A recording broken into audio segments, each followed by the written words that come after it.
σε αυτό δύο κουβέντες. Οι άντρες με τα άσπρα φοράνε τη φορεσιά του Τσοπάνη. Είναι από τις πιο ωραίες αντρικές φορεσιές που έχει η Ελλάδα.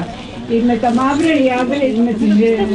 οι άλλοι άντρες που δεν φοράνε τα άσπρα είναι η βρακάτικη φορεσιά ή η νησιώτικη που φοριέται και σε άλλα νησιά. Η κοπέλα που φοράει το χρωματιστό φουστάνι είναι η νηφική στολή, τα λαμμένα.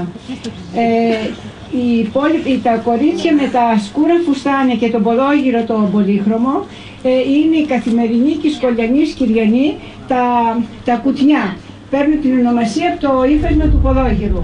Οι άλλες κοπέλες με τα κίτρινα μαντίλια φορούν την κουμιώτικη φορεσιά, την τούλα, δηλαδή το πλυσαρισμένο φουστάνι, που φορέθηκε από τις Κυριανές τις γεννημένες γύρω στο 1876 και καθιερωθήκαν στη Σκύρο μέχρι τελευταία και τα φοράνε με ένα πάρα πολύ ωραίο τρόπο. Αυτά για λίγα για τη φορεσιά μου. Ευχαριστώ.